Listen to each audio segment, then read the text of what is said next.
नमस्कार दोस्तों, मैं रक्षित आपका इस वीडियो में स्वागत करता हूँ। ये जो मेरा वीडियो ये एजुकेशनल वीडियो है। इससे पहले मैंने एक वीडियो बनाया था जनरल प्रोविडेंट फंड के बारे में। अगर आप सरकारी जॉब करते हो तो आपका जीपीएफ होगा, जनरल प्रोविडेंट फंड होगा। आई बटन पे क्लिक करके आप एक वीडियो देख सकते हो। उसमें मैंने बताया था कि आप जीपीएफ की कैलकुलेशन कैसे करते हैं, कैसे हम जीपीएफ में जो आपका इंटरेस्ट है वो उसे कैसे निकालते हैं, 3-3 महीने का इंटरेस्ट कैसे निकालते हैं। जीपीएफ की मैंने पूरी कैलकुलेशन पिछले वीडियो मैंने बनाई थी, तो आई बटन पे आप क्लिक करेंगे तो आप वीडियो आप देख पाएंगे।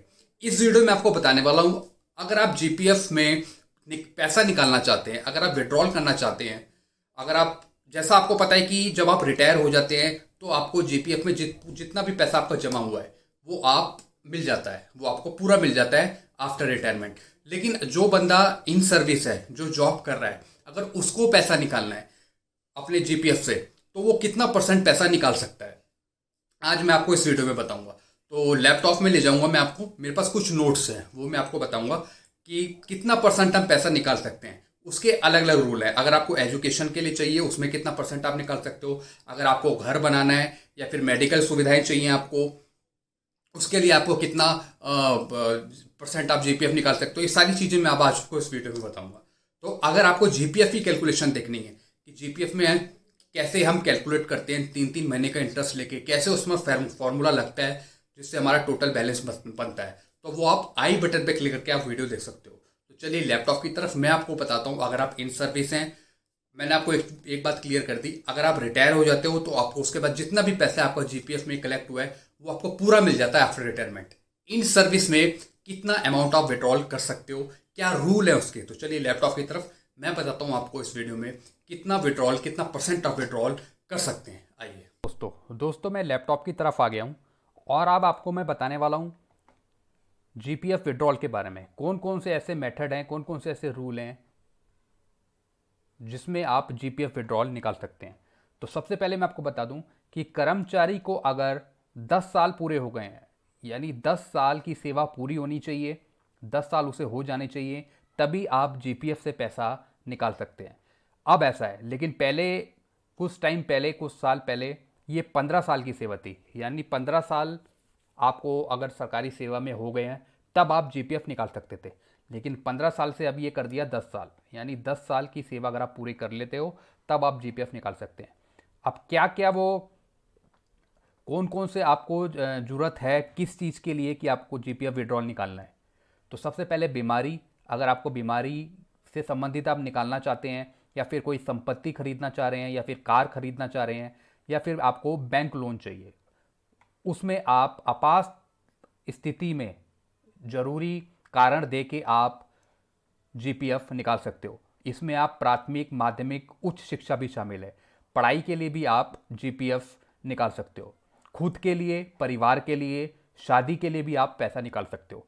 तो अब कितना, क्या परसेंट आप निकाल सकते हो ये मैं आपको बता देता हूँ। तो सबसे पहले आप स्वयं के लिए निकाल रहे हो, या फिर परिवार के सदस्यों के लिए निकाल रहे हो, या फिर फैमिली के लिए निकाल रहे हो, या फिर अन्य समारोह जैसे शादी, कोई बीमारी, या फिर परिवार के सदस्यों को कोई चीज़, किसी चीज़ की प्रॉब्लम है, या फिर आश्रितों, डिपेंडेंट को के लिए निकाल रहे हो आप, या कुछ वस्तु के लिए आप निकाल रहे हो, तो उसके लिए आप पैसा निकाल सकते हो।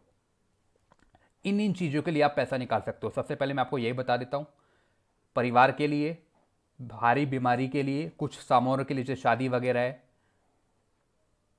परिवार के सदस्यों के लिए आप निकाल सकते हो। कुछ ज़रूरी वस्तुएं आपको खरीदनी है, बैंक लोन लेना है आपको, कुछ भी आप कि आपकी कुछ भी प्रॉब्लम हो, किसी चीज़ के लिए आपको चाहिए, तो उन सब के लिए आप जीपीएफ से पैसा निकाल सकते हो।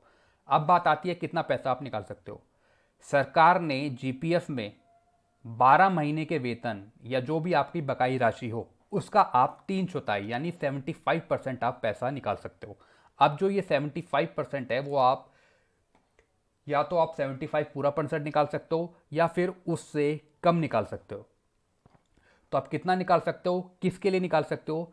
कुछ मामलों में जैसे बीमारी के लिए, जैसे मैंने आपको बताया, बीमारी के लिए अभिदाता के खाते में जमा राशि के 90% तक आप निकासी की अनुमति, यानी 90% तक भी आप निकाल सकते हो पैसा। लेकिन उसके लिए आपको रीज़न देना होगा, बताना होगा कि किस चीज़ के लिए हम ये पैसा निकाल रहे हैं। वैसे मिनिमम जो है वो 75% है। 75% तक आप निकाल सकते हो, कारण बताकर कि किस लिए निकाल रहे हैं वो जीपीएफ से पैसा।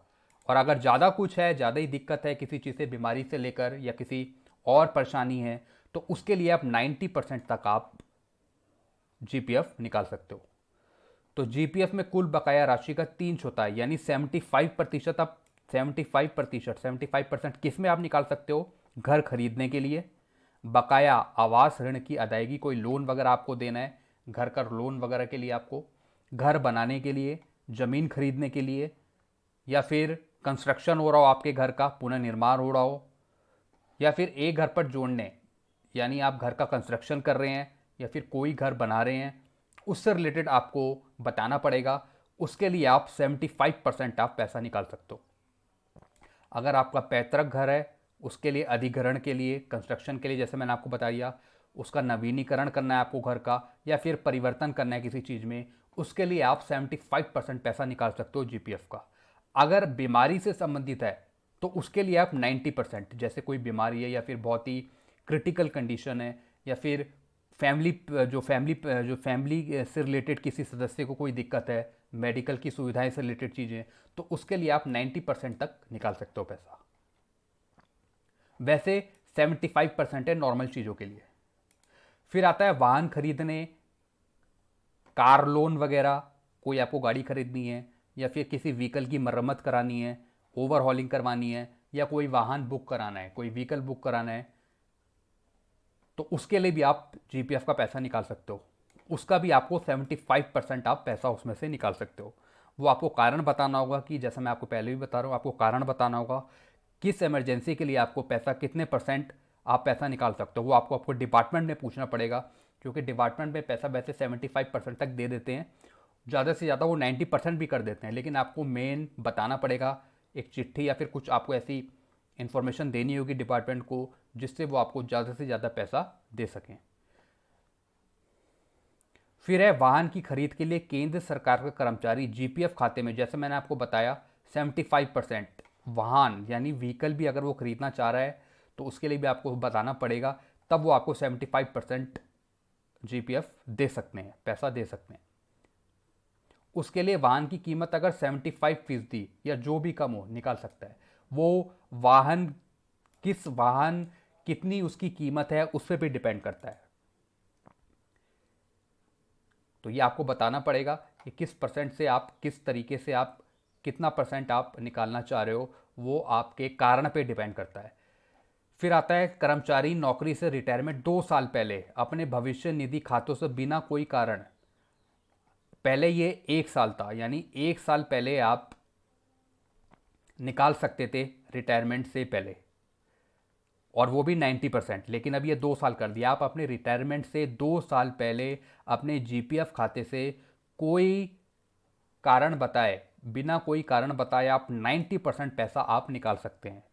आपको कोई कारण देने की ज़रूरत नहीं है। अगर आप रिटायरमेंट से 2 साल पहले अगर आप चाह रहे हैं, तब भी आपको पूरा पैसा 100% नहीं मिलेगा। 100% एक ही दिशा में आपको मिलेगा जब आप रिटायरमेंट हो जाएंगे। रिटायरमेंट के बाद पूरी पेमेंट, 100% पेमेंट आपको दे दी जाती है। रिटायरमेंट से पहले आपको 75% या 90%, रिटायरमेंट से पहले अगर आप 75% निकालना चाहते हैं, उसके लिए आपको कारण बताना पड़ेगा।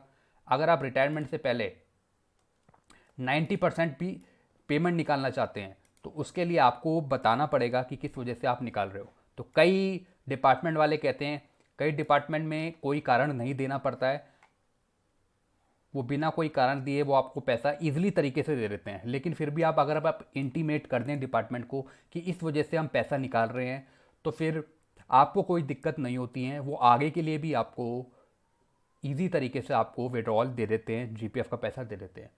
तो रिटायरमेंट से पहले 2 साल पहले भी अगर आप निकालना चाहते हो पैसे, तो ईजिली तरीके से निकाल सकते हो। 90% आप निकाल सकते हो। इससे पहले कर्मचारी को उनकी रिटायरमेंट से पहले ये सुविधा पहले 1 साल की थी, अब 2 साल उन्होंने कर दिए। 2 साल पहले आप पैसा निकाल सकते हो। ये पहले 1 साल था, तो आप 90% पैसा आप निकाल सकते हो अपने जीपीएफ से। कोई दस्तावेजी प्रमाण प्रस्तुत करने की आवश्यकता नहीं होगी। कोई भी आपको ऑफिशियल डॉक्यूमेंट वगैरह कुछ देने की ज़रूरत नहीं होगी। आपको विड्रॉल का फॉर्म भरना होगा, उस तरीके से आप निकाल सकते हो।